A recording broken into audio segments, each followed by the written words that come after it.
Hello guys, अस्सलाम वालेकुम। Welcome back a new video. आप लोग कैसे हैं? उम्मीद करती हूँ आप सब बहुत अच्छे से होंगे। तो गाइज, अगर आपने अभी तक मेरे चैनल को सब्सक्राइब नहीं किया है, आप मेरे चैनल पर नए हैं तो प्लीज़ चैनल को सब्सक्राइब कर लीजिए और बेल आइकन को प्रेस करना मत भूलिएगा। आज का जो मैं वीडियो लेकर के आई हूँ बहुत ही अच्छा है।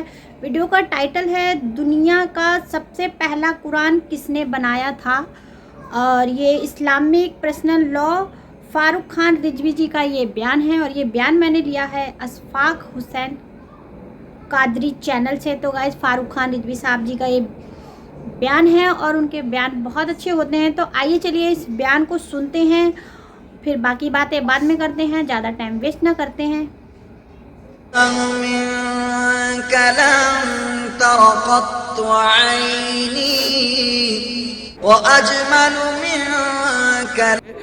कुल 36,000 इलाके आपके दौर में फतह हुए। कितने? 36,000।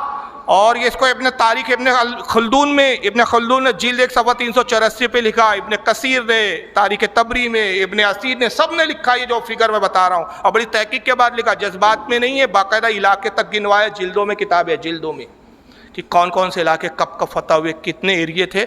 36,000 इलाके फतह हुए। 22,51,000 मुरब्बा मील, स्क्वायर मील पर आपकी हुकूमत थी। 22,51,000 और 4,000 मस्जिदें कुल आपके दौर में तामीर हुई। कितनी मसाजिदें?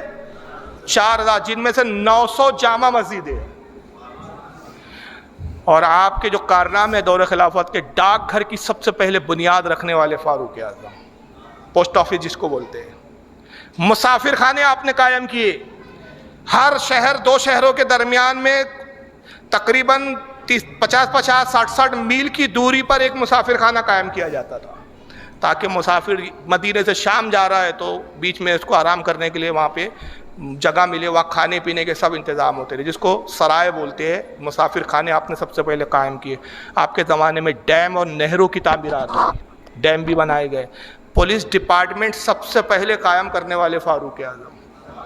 पुलिस डिपार्टमेंट, पुलिस का महकमा, और सिर्फ पुलिस का महकमा नहीं, सबसे पहले वर्दी की जो इजाद है, पुलिस के लिए वर्दी जो आपने बनाई, वो हज़रत फारूक आज़म। उससे पहले वर्दी का दौर नहीं था। फौजी छावनियाँ आपने बनाई, और सबसे पहले शख्स है आपने कि फौजियों के लिए कानून लाया कि 6 महीने बॉर्डर पे रहेंगे, 6 महीने के बाद छुट्टी दे दी जाए इनको। 6 महीने के बाद छुट्टी दे दी जाती थी। अफसरानों की तनख्वाहें आपने मुकर्रर की। बेवाओं माजूरों के लिए पेंशन मुकर्रर किया आपने सबसे पहले। और बच्चों के बालिग होने तक, पैदा होने के बाद से लेकर बालिग होने तक, पढ़ने लिखने का सारा खर्चा हुकूमत की जानिब से होता था। ये फारूक आज़म के दौर के कारनामे हैं।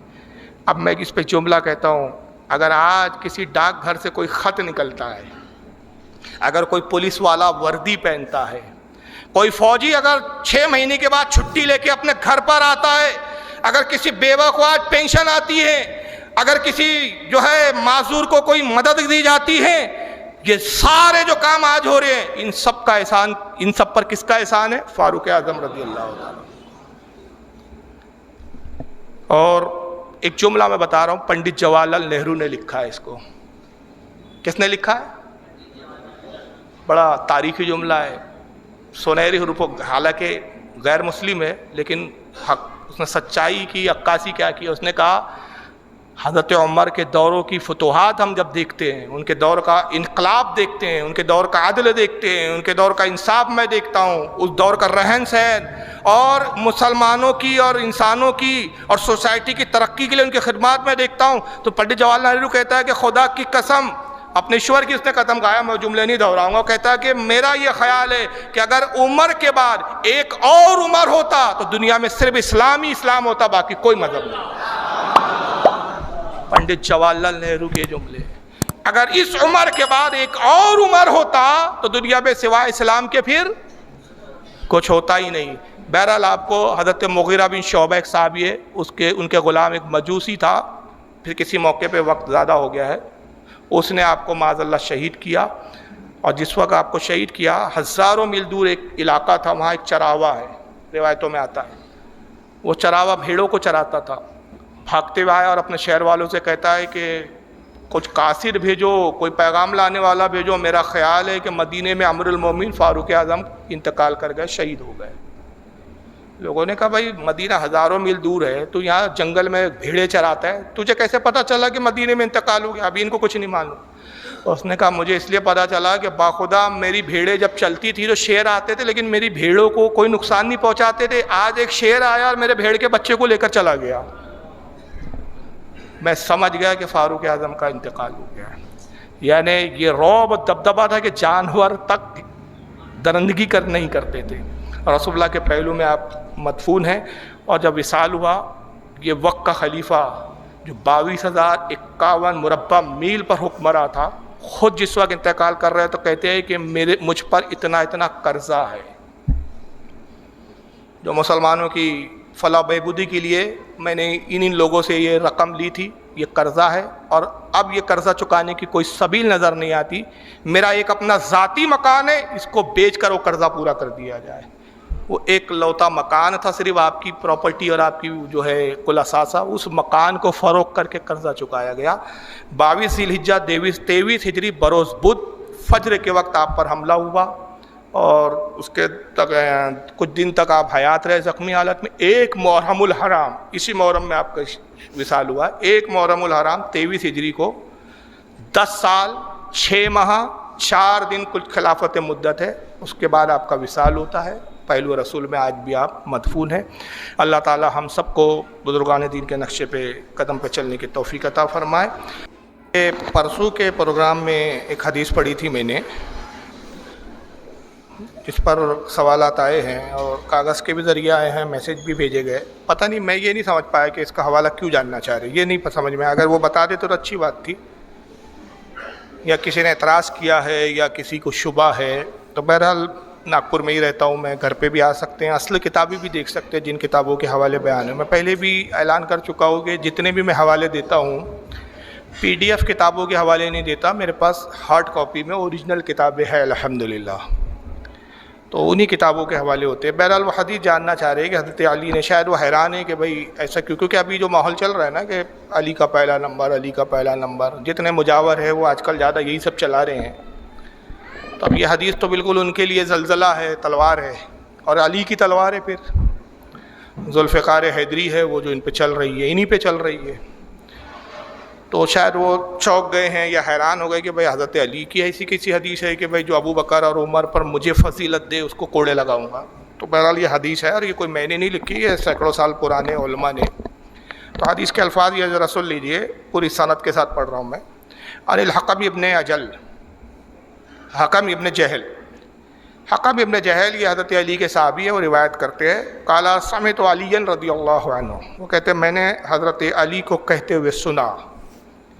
اور یہ حدیث کئی سندوں سے بہت زیادہ طرق کے ساتھ آئی ہے، یہاں صرف ایک طرق میرے پاس کاغذ پہ جو پڑھ رہا ہوں، ورنہ اس پر میری جو کتاب آ رہی ہے اس میں میرے خیال ہے 6 یا 7 الگ الگ طرق کے الگ الگ سندوں کی حدیثیں میں نے اس میں نقل کی ہے۔ یہ ایک طرق ہے حکم ابن جہل کے نام سے، جو یہ ایک طرق ہے، ایسے اور کئی صحابی ہیں جنہوں نے اس کو روایت کیا ہے۔ تو کہتے ہیں کہ میں نے حضرت علی کو کہتے ہوئے سنا، لا یفضلنی احدا علی ابی بکر و عمر، کہتے ہیں کہ تم میں سے کوئی شخص مجھے ابو بکر اور عمر پر فضیلت نہ دے، لا یفضلنی، مجھے فضیلت نہ دے، مجھے نہ بڑھائے ابو بکر اور عمر پر، الا جلدتو حد المفتری، اگر تم میں سے کسی نے کیا تو میں اس پر مفتری کی حد لگاؤں گا۔ مفتری کہتے ہیں جھوٹے کو، جو جھوٹ کہنے کی حد لگتی ہے شریعت میں، جھوٹی گواہی دینے کی جو حد لگتی ہے، کوئی جھوٹی گواہی دے دے کسی کے بارے میں، جو اس پر حد ہے وہی حد لگاؤں گا۔ شارحین کہتے ہیں کہ جھوٹ بولنے کی جو حد ہے وہ 80 کوڑے ہیں۔ کتنے ہیں؟ 80۔ اس لیے وہ حدیث کا ترجمہ عموماً یوں کر دیا جاتا ہے کہ جو ابو بکر اور عمر پر مجھے فضیلت دے میں اسے 80 کوڑے لگاؤں گا۔ یہاں تو حد المفتری لفظ آیا ہے، 80 کوڑے لفظ کے ساتھ بھی دوسری حدیثیں آئی ہے۔ اور اس کو جنہوں نے لکھا ہے، یہ جو میں نام بتاتا ہوں، میں بہت سارے نام چھوڑ دیتا ہوں، لسٹ میں ہوتے ہیں لیکن وقت کی قلت ہوتی ہے تو میں چھوڑ دیتا ہوں۔ ایک ایک روایت کے حوالے 20 بھی لکھے ہوتے ہیں لیکن میں پڑھ نہیں پاتا ہوں، کچھ 2-4 کتابیں پڑھ لیتا ہوں، اور جو ترتیب سے لکھے ہوتے ہیں جو امام پہلے آیا اس کا نام پہلے آتا ہے، اس کے بعد پھر جو امام آیا پھر اس کے بعد جو آیا، یعنی ان کی وصال کے سن ہجری کے حساب سے بھی ناموں کی ترتیب ہوتی ہے، نام بے ترتیب نہیں ہوتے۔ تو اس کو روایت کرنے والے سب سے پہلے ہے امام احمد ابن حنبل، اور امام احمد بن حنبل وہ محدثانہ شان رکھتے ہیں کہ ان کے لیے یہی ایک جملہ کافی ہے، ہم عاشقوں کے لیے، کہ غوث اعظم ان کے مقلد ہے۔ गौस पाक। दूसरी फजीलत अगर सुनना है तो ये इमाम बुखारी के उस्ताद है, इमाम बुखारी ने इनसे पढ़ा है, इमाम अहमद इब्न हम्बल से। और इमाम अहमद इब्न हम्बल को 6 लाख हदीसें ज़बानी याद थी, 6 लाख हदीसों के हाफिज थे। और इनके ज़माने में जब वो फितना उठा खल्क़ कुरान का, तो पूरी दुनिया के उस वक्त के पूरे उलमा एक तरफ थे और एक तरफ थे। शहादत गवारा की इन्होंने, लेकिन कुरान को मखलूक नहीं कहा इन्होंने। बादशाह वक्त ने इनको शहीद कर दिया, मामून ने। और जब इनकी शहादत वाक़ई हो गई, इन्होंने कहा कुरान मखलूक नहीं, अल्लाह का कलाम है। और मखलूक हुआ है जिसको फ़ना है, अल्लाह के कलाम को फ़ना नहीं है। उसने कहा कुरान को मखलूक कहना पड़ेगा। और सारे दुनियादार बिके हुए जो मौलवी। तो गाइज़ वाकई में फ़ारूक खान रिजवी साहब जी की बयान बहुत अच्छा था, और ये सारे जो बयान देते हैं हदीसों में से पढ़ के देते हैं और बहुत अच्छे तरीके से समझाते हैं। वाकई में बयान बहुत ज़्यादा ही खूबसूरत था। आपको वीडियो कैसी लगी, वीडियो एंड तक ज़रूर देखिएगा, तो कमेंट करके बताइएगा कि आपको वीडियो कैसी लगी। अगर वीडियो पसंद आए तो प्लीज़ चैनल को सब्सक्राइब कीजिए, लाइक कीजिए, कमेंट कीजिए, शेयर कीजिए, और इसी तरीके की वीडियो मैं आप सबके साथ शेयर करती रहूँगी। आई होप सो आपको वीडियो बहुत पसंद आई होगी। तो गाइज़ जो भी भाई मुझे सलाम करते हैं उन सभी भाई को मेरी तरफ से वालेकुम सलाम। और सलाम करने के लिए आप लोग इतना कमेंट करते हैं, मैं आप सभी के कमेंट्स पढ़ती हूँ, मुझे बहुत अच्छे लगते हैं। तो गाइज़ ऐसे ही मेरी वीडियो को देखते रहिए। मिलती हूँ फिर नई वीडियो के साथ, तब तक के लिए अल्लाह हाफिज़।